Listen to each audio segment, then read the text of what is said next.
Hello everyone, welcome back to Forza Horizon 5 with another Hot Wheels snow build. And, well, the start of the Formula 1 season happened last weekend when I'm recording this in Bahrain. And Fernando Alonso actually made a good decision for the first time in like 15 years.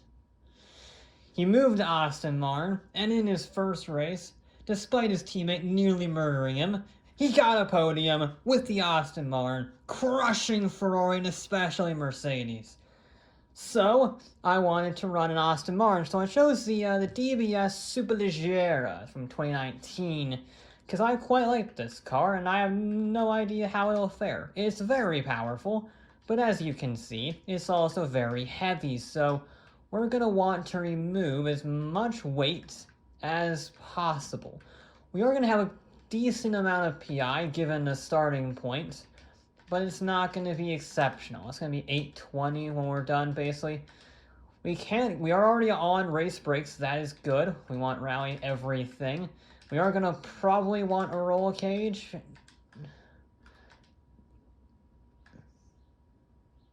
Yeah, we definitely want a roll cage. And now it's just down to weight reduction, pretty much. Again, it is already pretty light. With the 7-speed, it makes it a little heavier. We're not going to get crazy lightweight here, to be honest. We're also not gaining... Oh, there we go, now we're getting PI. I was going to say, we're not really gaining PI all that quickly. It's still going to be a pretty powerful machine. That's not bad. We gotta add more weight. That actually doesn't really help us all that much. I think we're going to keep it down, to be honest. Just try to focus on lightness. I think other than that is maxed. Power is not very important on this circuit, so I'd rather just go for absolute weight. We are still at 1,000 horsepower. You should keep that in mind. 1,000 horsepower. Then we'll just throw on some rims, I guess. If we have lighter rims. I guess we don't have lighter rims. There's only... Oh, no, we do. Okay. That works. So there we go. There is our fully built Aston Martin, 1,010 horsepower, 830 foot-pounds of torque, and it is a modern-day sports car, so it should be pretty good handling. And it is less than 3,500 pounds for a Super GT car with all-wheel drive. That's not too bad. I just hope it's not like the Ferrari. Alrighty, the Aston Martin DBS has to beat another equally new car, the Nissan Z, that did a 219 dead. I don't think it's gonna beat that, to be honest, because it's a very heavy, relative speaking, all-wheel drive car, which means it will probably get understeer. That's my main concern, is understeer. If we don't have understeer, I think it'll be pretty quick. But that's a pretty big if, to be honest. These vehicles tend to get quite a bit of understeer. That's why the Ferrari is in last place, and it ran first. But yeah, it's not gonna be. I think yeah, I want fourth. It's tricky. The gear ratios are not great for that section with the 7-speed. I put the 7-speed in because otherwise the 6-speed with that all-wheel drive swap messes up the gear ratios quite a bit. So, and it stopped, almost locked it up and went off the track. Just smooth on the power. There we go. Pretty fast, 112. It's not the fastest. Yeah, I don't have the same turn-in as other vehicles. I can just tell it feels heavier to drive. And it is. It's a lot heavier. It's almost half a ton heavier than the Lotus, so just in seconds. So, and I know comparing a Lotus to an Aston Martin is a bit useless. Of course the Lotus is going to be lighter, but for this track, that matters. And yeah, this has, what, 300 horsepower more than the Lotus? But, again, power doesn't really matter. Oh! We're good. We're good. Nothing happened. No issues. Obviously, everything is okay. Yeah, I don't know how to feel about this car. It could be very quick, because if you feel slow in a car, there tends to be the other way around. If you feel slow, it's going to be quick. If you feel quick, it's probably not that fast for a time. We shall see. 120 up the hill. I mean, it's not bad. Should probably lift off there right as we hit the exit, just to make sure we get our landing zone proper. Don't go up the mountain like the Oldsmobile. It's not brilliant up there. Ooh. Yeah, I don't think this is going to do it very well, to be honest. It's a very scruffy run, I will concede. There were no huge issues, apart from nearly rolling it, but it just is very sloppy everywhere. Very sloppy, lots of room for improvement, that's what we're going to say.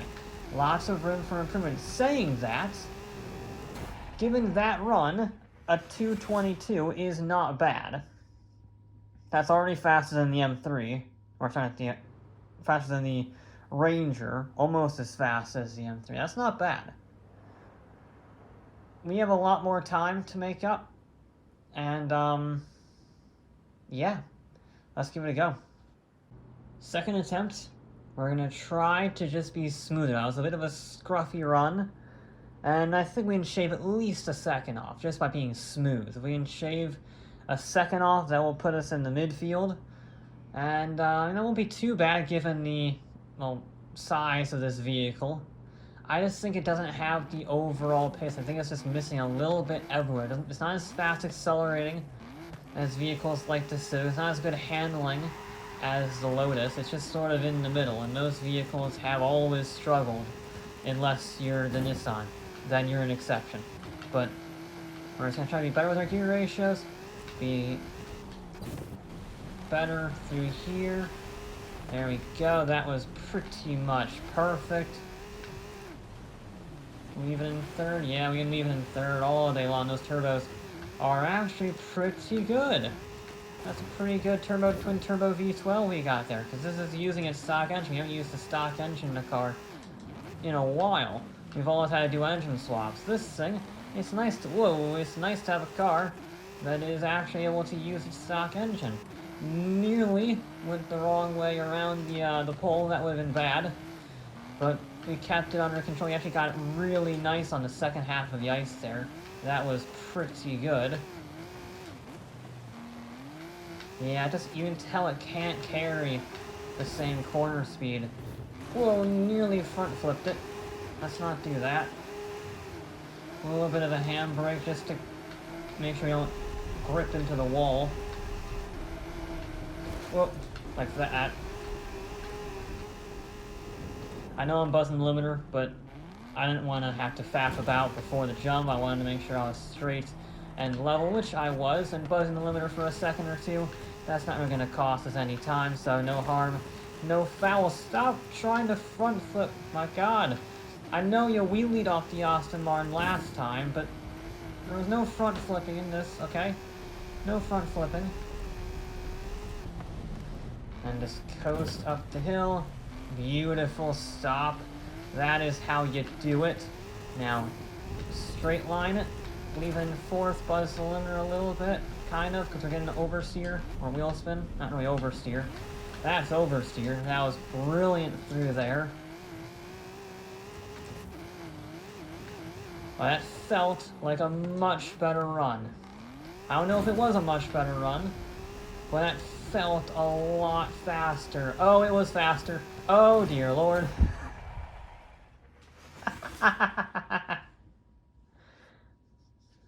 Yeah, it was a lot faster. Well, Aston Martin pulled themselves out of the midfield again. Only in this competition, there's no Red Bull, so it's the fastest we've ever had. By a lot. By a really big lot. That's half a second faster than the Nissan. So the Aston Martin is already leading our table. It's just a matter of, can we extend that lead even further? Because, that's a stupid lead. That's not even, that's a second faster than the Lotus. So there's definitely room for improvement based off that last run. The last run was not perfect. There were perfect sections, but there were also very imperfect sections. I bumped the wall a few times. I ran wide on the ice section on the exit of the first hairpin. So there's definitely room for improvement, but it does mean I had to essentially get a perfect run. So, you know, there is that small nit. Nope, don't go towards the ice wall. That was sketchy. I didn't want to turn. I was carrying a bit too much speed because, well, I'm going for broke. We've already set the track record here. We're already in the lead. It doesn't really matter. Either we go even faster or we're in the lead. So you might as well absolutely go for it. It really doesn't like that ice hairpin. It can do this one, but it really doesn't like that proper hairpin. Very strange. Okay, just try to be braver, but of course if you're braver, then you run the risk of overdriving the car like an idiot, like what I'm doing now, where, thank you for being a very low car. I thought I was gonna get smushed there, but I was just about able to keep my head. Is this left-hand drive? No, it is left-hand drive, so yeah, I nearly lost my head there. We're faster through there. Oh. Okay. Alright, we're not gonna roll it.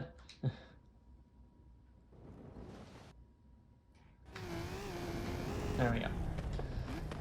Yeah, I don't think there's gonna be a faster one. I think we were really slow through that hairpin section. Good under brakes for a very heavy vehicle. This is a phenomenal braking thing.